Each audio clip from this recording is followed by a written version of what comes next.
Hola de nuevo, bienvenidos al segundo vídeo del tema 9, medir longitudes, capacidades y masas. En este segundo vídeo vamos a recordar algo que ya teníamos que saber, pero que es muy importante para convertir unidades de longitud, capacidad y masa. ¿Qué es eso?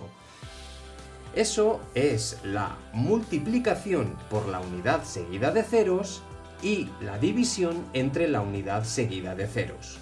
Vamos a poner ejemplos para poder aprenderlo, bueno, más que aprenderlo, recordarlo. Empezamos con la multiplicación por la unidad seguida de ceros. Tenemos dos posibilidades. Si se trata de un número natural, es muy fácil. Se copia el número y se añaden los ceros necesarios a la derecha. Por ejemplo, 86 por 100. ¿Qué tenemos que hacer? Cogemos el rotulador, escribimos el número 86 y añadimos a la derecha el número de ceros 1 y 2. 1 y 2. Luego el resultado es 8600. Facilísimo. ¿Qué ocurre en el caso de que se trate de un número decimal? Hay que seguir estos pasos. Se empieza a saltar desde la coma hacia la derecha, desde la coma hacia la derecha.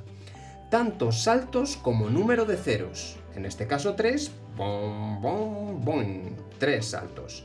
Si tengo que dar salto y no hay cifra, pongo un 0. Veámoslo con este ejemplo. Coloco el número aquí abajo. Vamos a empezar. Saltamos desde la coma hacia la derecha y hay que dar 1, 2, 3 saltos.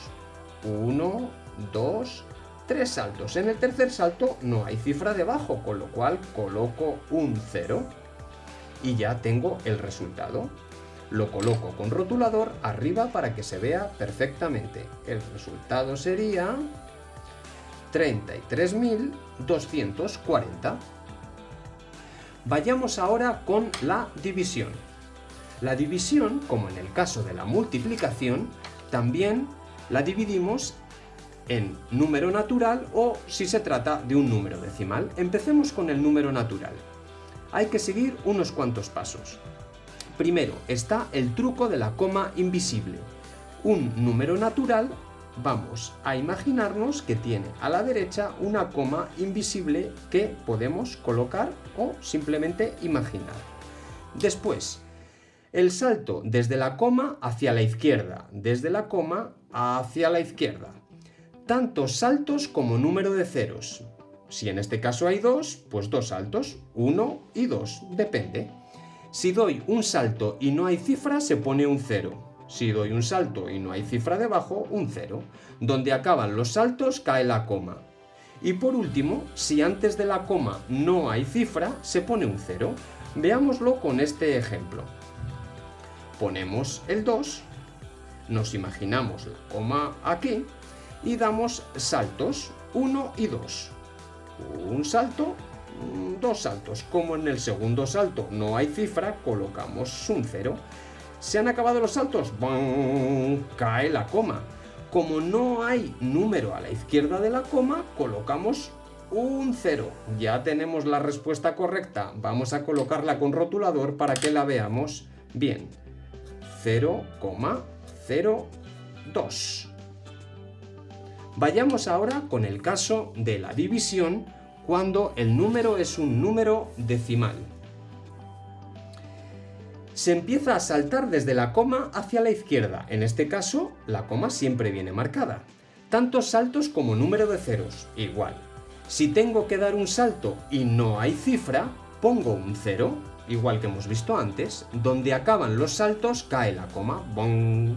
Si antes de la coma no hay cifra, se pone un 0. Vamos a ver todos estos pasos con este ejemplo. Colocamos el 4,5. Vamos a empezar a saltar desde la coma hacia la izquierda. Como solo hay un 0, hay que dar un salto. ¡Boing! La coma cae aquí. Y como no hay número a la izquierda, colocamos un 0. El resultado ya le tenemos. Lo colocamos bien arriba para que se vea.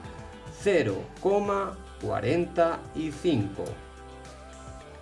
Espero que estos ejemplos os hayan servido para recordar la división y la multiplicación entre la unidad o por la unidad seguida de ceros, y que con ello podáis convertir las unidades con facilidad. Gracias y nos vemos en el próximo vídeo.